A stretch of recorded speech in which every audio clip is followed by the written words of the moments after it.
জয় Hind friend, NJ training একাডেমিতে তোমাদের সবাইকে জানাই স্বাগত। আজকে তোমাদের যে ভিডিওটা নিয়ে আলোচনা করব, পুরো ডিটেলস একদম পুঙ্খানুপুঙ্খভাবে ভিডিওটা আলোচনা করব এবং আলোচনা করা তোমাদের সাথে অবশ্যই জরুরি।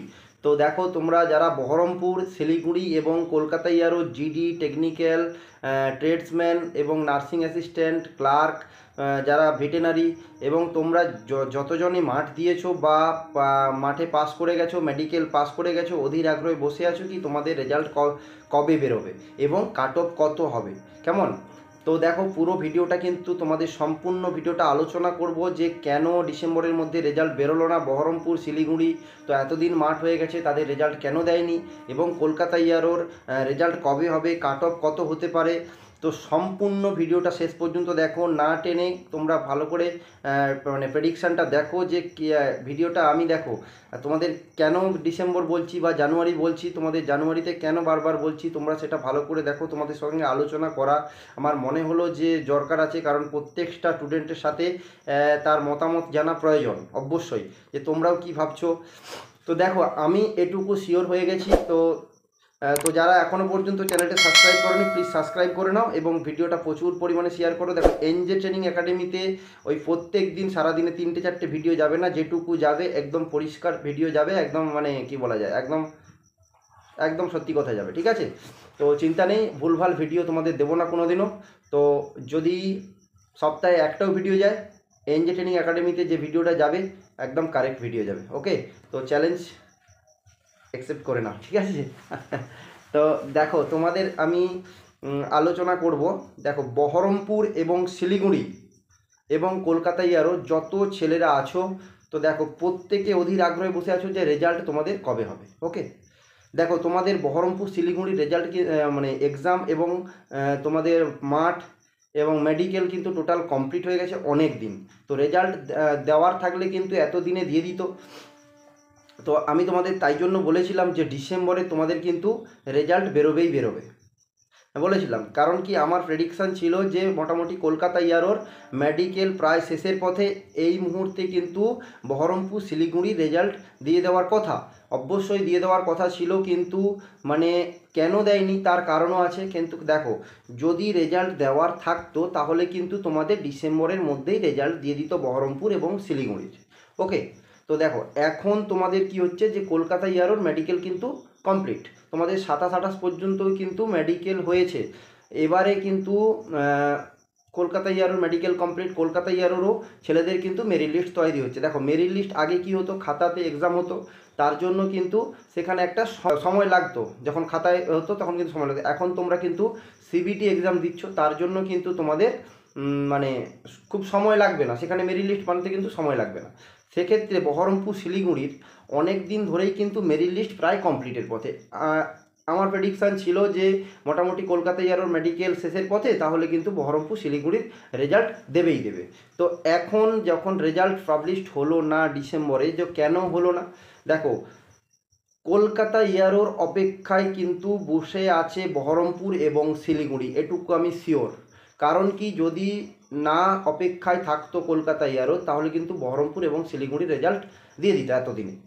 তো বহরমপুর শিলিগুড়ি এতদিন ওয়েট করেছে, মানে কলকাতার সাথে একসাথে 3টে ইয়ারোর রেজাল্ট বেরোবেই বেরোবে 100% একদম। মানে কলকাতা, বহরমপুর এবং শিলিগুড়ি রেজাল্ট কিন্তু তোমাদের একসাথেই হবে। তো রেজাল্ট এবারে প্রশ্ন হবে যে রেজাল্ট কবে বেরোবে, ঠিক আছে? তো এটুকু তোমাদেরকে ক্লিয়ার করে দিতে পারলাম যে ডিসেম্বরে কেন বেরোয়নি। তো কলকাতার সাথে তোমাদের রেজাল্ট বেরোবে বলেই কিন্তু এতদিন বহরমপুর এবং শিলিগুড়ি ছাড়েনি, না হলে কিন্তু তোমরা এতদিনে ট্রেনিং সেন্টারে চলেই যেতে। তো দেখো, এতদিন ছাড়েনি, যা কিছু হবে শুভ হবে। 2024 সালে সবাইকে হ্যাপি নিউ ইয়ার। তো আর প্রত্যেক স্টুডেন্টকে বলছি, চিন্তা করার কিচ্ছু নেই, তোমাদের কাট অফ নিয়ে এবং রেজাল্ট ডেট নিয়ে সম্পূর্ণ আলোচনা করবো। ভিডিওটা শেষ পর্যন্ত একবার দেখো। তো দেখো, ভিডিওটা তোমাদের কিন্তু যে কলকাতা ইয়ারোর মেডিকেল কিন্তু শেষ হয়ে গেছে, তোমাদের দেখো মেরিট তৈরি হতে কিন্তু খুব একটা সময় লাগবে না, সেক্ষেত্রে 8-10 দিন সময় লাগবে। তো মেডিকেল শেষ হয়ে গেছে 28 তারিখ, তোমাদের আজকে কিন্তু 2 তারিখ। ওকে, তো সেক্ষেত্রে তোমাদের কিন্তু মেরিট কিন্তু প্রায় শুরু হয়ে গেছে, তোমাদের মেরিটের কাজ কিন্তু শুরু হয়ে গেছে। তো সেক্ষেত্রে তোমাদের বহরমপুর এবং শিলিগুড়ি এবং কলকাতা ইয়ারোর রেজাল্ট তোমাদের খুব শীঘ্রই বেরোবে। যদি বলো দাদা শীঘ্রই বলতে কবে বেরোবে, খুব তাড়াতাড়ি বেরোবে তোমাদের ডিসেম্বরের, তো বেরোলো না তো জানুয়ারিতে মোটামুটি ফার্স্ট উইক সেকেন্ড উইকে বেরোবে 10 তারিখের মধ্যে মোটামুটি আমার মন বলছে রেজাল্ট দিয়ে দেবে। কারণ কি দেখো আগে সে খাতাতে হতো, এখন সিবিটি এক্সাম মানে খাতা দেখতে খুব একটা সময় লাগে না, মেরিট লিস্ট বানাতে খুব একটা সময় লাগবে না।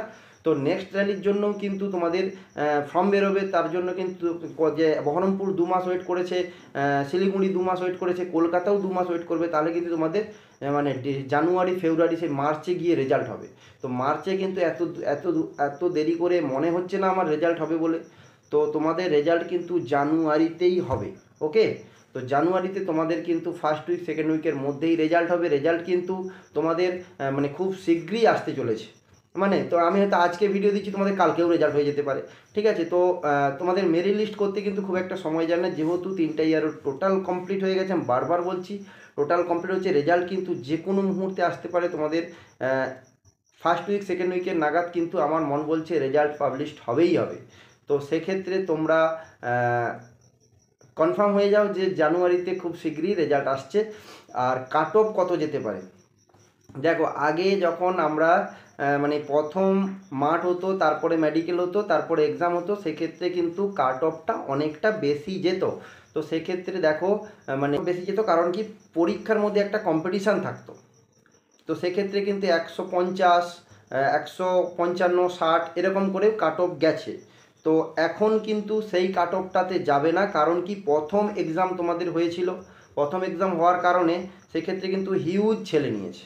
কারণ কি মাঠ আছে, মেডিকেল আছে, সেখানে কাটার একটা জায়গা আছে। তো সেক্ষেত্রে এক্সামে কিন্তু যারা মোটামুটি 17টা কোশ্চেন ঠিক করেছো তোমাদেরকে পাস করিয়ে দিয়েছে। কারণ কি 17, তোমরা জানো মাধ্যমিকে 33% পেলে পাস, সেরকম আর্মিতে কিন্তু মানে ওই 33-এর উপরে, ঠিক আছে, 34 পেলে কিন্তু তোমরা পাস করে যাবে। তো সেক্ষেত্রে 17টা কোশ্চেন যারা ঠিক করেছো তোমরা কিন্তু প্রত্যেকটা ছেলেকে পাস করিয়েছে আর্মিতে। নাহলে এত ছেলে পাস করা সম্ভব না, যে কোনোদিনও পড়েনি সেও কিন্তু আর্মিতে এক্সামে পাস করে গেছে। আন্দাজে গিয়ে 50টা কোশ্চেন, আমি বলে দিচ্ছি এখানে অনেকজন ভিডিও দেখছে, আন্দাজে 50টা কোশ্চেন ঠিক মেরেছে, তারপরেও কিন্তু পাস হয়ে গেছে। ঠিক আছে, তো মানে আমাদের নিজেদেরই একাডেমির ছেলেরা কেউই ফেল করেনি, টোটাল সবাই পাস করেছে। তো আমিও ভাবতে পারিনি যে এত ছেলে পাস করবে। তো সেক্ষেত্রে আমি বলছি যারা মানে কাট অফ অনেকটাই কিন্তু তোমাদের কম গেছে, তো সেক্ষেত্রে কিন্তু তোমাদের হিউজ ছেলে পাস, এবং মাঠেও কিন্তু তোমাদের প্রায় 50% ছেলে নিয়েছে। এরপরে তোমাদের কি হয়েছে, মেডিকেলে কিন্তু রিমেডিকেলে অনেক ছেলে কেটে দিয়েছে, অনেক অনেক হিউজ ছেলে তোমাদের কিন্তু মেডিকেলে কেটেছে। সেটা মানে নিশ্চয়তার কোনো জায়গা নেই, সেটা মেডিকেলে কিন্তু মানে ভীষণ ছেলে কেটেছে। তো কারো হয়তো একটু কোড়া আঙুল বাঁকা বা একটু প্রবলেম আছে, সেক্ষেত্রে কিন্তু ডাক্তারবাবুরা কোনো ছাড়ছুড় দিচ্ছে না, প্রবলেম তো প্রবলেম পুরো টোটাল আউট করে দিচ্ছে। তো সেখানে কিন্তু যখন মেডিকেল হতো 70 জন 80 জনে তোমাদের কিন্তু 10-12 জন করে 15 জন করে ফিট হতো, এর বেশি হতো না। তো সেক্ষেত্রে তোমাদের দেখো মেরিটে কিন্তু মানে হিউজ ছেলে যে বাদ হবে সেটা কিন্তু নয়। তো তোমরা ভয় পাবে না কেউ। মেরিটে দেখো, মেরিটে হয়তো 100-150 ছেলে তোমাদের টোটাল আউট হতে পারে মেরিট লিস্ট থেকে। তো আর বাকি যতজন আছো মোটামুটি তোমরা যদি যারা ফার্স্ট গ্রুপ দিয়েছো 20টা কোশ্চেন ঠিক করো, তাহলে কিন্তু তোমরা চাকরি নিশ্চিত পাবে, নিশ্চিত, আমি কথা দিচ্ছি তোমরা চাকরি পাবে, টেনশন করার কিচ্ছু নেই। টিডিএন হোক, জিডি হোক, তোমাদের বলেই দিলাম যদি ফার্স্ট গ্রুপ থাকে 20টা কোশ্চেন ঠিক থাকে তোমরা অবশ্যই পাস করবে। আর যারা সেকেন্ড গ্রুপ আছো 25টা কোশ্চেন যদি ঠিক থাকে তোমরাও নিশ্চিন্তে থাকো যে তোমরাও চাকরি পাবে। ঠিক আছে, তো আর ট্রেডসম্যান হয়ে গেলো, জিডি হয়ে গেলো, টেকনিক্যালের ক্ষেত্রে আমি তোমাদের বলবো মোটামুটি 30-32টা কোশ্চেন যদি তোমরা মানে 35টা কোশ্চেন ঠিক করলে তাহলে তো আর দেখতেই হয় না, তুমি নিশ্চিন্তে থাকো। দেখো 130 যদি তোমার স্কোর হয় টেকনিক্যালের ক্ষেত্রে এবং নার্সিং অ্যাসিস্ট্যান্টের ক্ষেত্রে এবং ক্লার্কের ক্ষেত্রে, 130-এ কিন্তু তোমাদের কাট অফটা মাস্ট যাবে। হয়তো নার্সিংয়ে একটু বেশি যেতে পারে কারণ কম্পিটিশানটা একটু বেশি, 140-এ আশা করতে পারো, কিন্তু বাকি টেকনিক্যাল, ক্লার্ক এবং তোমাদের কিন্তু এই দুটো, তো তোমাদের কিন্তু 130-এ কাট অফ যাবেই। ওকে, বুঝাতে পারলাম? 130 পেলে তুমি কিন্তু নিশ্চিত চাকরিটা পাচ্ছ। আর যারা যারা ভালো এক্সাম দিয়েছো, কেমন, যারা ভালো এক্সাম দিয়েছো তোমরা অবশ্যই কিন্তু তোমাদের আশা করতে পারো ভালো ট্রেড এই যে ট্রেডের ব্যাপারটা, যারা সবথেকে ভালো বেশি নাম্বার পাবে সিগন্যাল রেজিমেন্ট পাবে, তারপরে যারা নাম্বার পাবে তারপরে কি মানে 180 যে যারা পাচ্ছ তারা কিন্তু সিগন্যাল রেজিমেন্ট পাবে, তারপরে যারা 160-70-এর মধ্যে থাকছো তারা কিন্তু সিএমপি পাবে। কারণ সিএমপি তোমরা জানো যে 1000 আর্মিতে হয়তো 8টা-10টা সিএমপি থাকে। সিএমপি হচ্ছে সেনা মিলিটারি পুলিশ, আর্মিদের মধ্যে পুলিশ, তো সেখানে তাদের পাওয়ারটা অনেকটাই থাকে। তো সেক্ষেত্রে তোমরা যারা ভালো এক্সাম দিয়েছো এবং ফার্স্ট গ্রুপ মেরেছো, লম্বা আছো, খুব ভালো, তোমরা কিন্তু সিএমপিতে পাবে খুবই ভালো ট্রেড, ঠিক আছে। আর মেয়েদের ক্ষেত্রে বলছি, মেয়েদের তোমাদের কিন্তু রেজাল্ট বলছি, তোমাদের কিন্তু কাট অফ খুব একটা যাবে না, তোমাদের কিন্তু কাট অফ একটা কারণ মেয়েদের কিন্তু মাঠে খুবই কম সংখ্যক মেয়ে ছিল, তো মেয়েদের ভ্যাকেন্সি কিন্তু কম, অনেকটাই কম, সেক্ষেত্রে তোমাদের কাট অফ কিন্তু 130 এনাফ, 130-35 তোমাদের সিএমপির ক্ষেত্রে কিন্তু যে মেয়েদের তোমাদের কিন্তু একদম এনাফ। 135 পেলে তোমরা কিন্তু চাকরি পাবে, সেক্ষেত্রে তোমরা নিশ্চিন্তে থাকো। এবং প্রত্যেকটা স্টুডেন্টকে বলবো হ্যাপি নিউ ইয়ার। আর তোমরা বাড়িতে সাবধানে থাকো, তোমরা মোটামুটি কেউ গাড়ি ঘোড়াতে চড়বে না, বাইকে, দেখো হাত ফাত ভেঙে গেলে কিন্তু তোমার বাবা মার তোমার স্বপ্ন পুরো চুরমার হয়ে যাবে। তো প্রত্যেকটা স্টুডেন্টকে বলবো যে মোটামুটি তোমরা বাড়িতে থাকো, আরামসে থাকো, খাওয়া দাওয়া করো, ব্যাস আরামসে থাকো, রিল্যাক্স, ফোন ঘাঁটো সারাদিন, কিন্তু তুমি বাইকটাইকে চাপবে না, বাইরে বেরোবে না, আরামসে থাকো। তো আর কেউ ড্রিঙ্ক ফিঙ্ক করবে না, তো সাবধানে থাকো, ঠিক আছে। তো আর্মি হয়ে গেছো, খুশিতে থাকো। যারা যাদের স্কোর বলে দিলাম, তো এই নিশ্চিন্তে থাকো, এবারে 2-5 নাম্বার আগে পরে হতে পারে। তো আর যারা নতুন ভিডিও দেখছো প্লিজ চ্যানেলটাকে সাবস্ক্রাইব করে নাও। আর এনজে ট্রেনিং একাডেমিতে যদি প্রিপারেশান নিতে চাও তো এনজে ট্রেনিং একাডেমিতে আসতে পারো। এনজে ট্রেনিং একাডেমির অ্যাড্রেস পূর্ব মেদিনীপুর মেছেদা রেলওয়ে স্টেশনের পাশেই আমাদের একাডেমি, একদম গভর্নমেন্ট রেজিস্ট্রেশন একাডেমি। তো আর এখানে একাডেমির যে ফিস অন্যান্য প্রত্যেকটা একাডেমির থেকে আমাদের একাডেমির চার্জ অনেক কম, চ্যালেঞ্জ করে বলতে পারি, মাত্র 3000 টাকা ভর্তি এবং মান্থলি 2500 টাকা মাত্র, কেমন। তো দিয়ে তোমরা কিন্তু এনজে ট্রেনিং একাডেমিতে আর্মির জন্য হোক, এসএসসির জন্য হোক প্রিপারেশান নিতে পারো। তো আর্মির জন্য নতুন ব্যাচ ভর্তি চলছে আমাদের, অলরেডি অনেক স্টুডেন্ট পৌঁছে গেছে, তোমাদের ভিডিও দিতে পারিনি, তো এরপরে তোমাদের কন্টিনিউ ভিডিও দেবো, তোমরা এলে সময় মতো করে তোমরা কিন্তু এনজে ট্রেনিং একাডেমিতে চলে আসবে, নিশ্চিন্তে থাকো, তোমাদের হাতে ধরিয়ে এবং প্রত্যেকটা মাস্টার দিয়ে কিন্তু সাবজেক্ট ওয়াইজ তোমাদের পড়াবো। তো কথা দিলাম চাকরি পাবে। এবং এনজে ট্রেনিং একাডেমি 30 জন স্টুডেন্ট ভর্তি হয়েছিল, তোমরা জানো, আমি তোমাদের বলেছিলাম।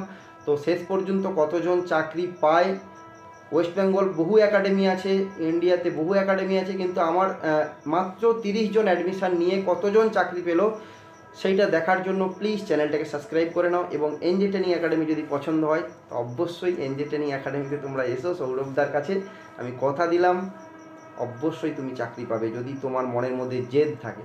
চলো, জয় হিন্দ, জয় ভারত, ভালো থেকো, বন্দে মাতরম।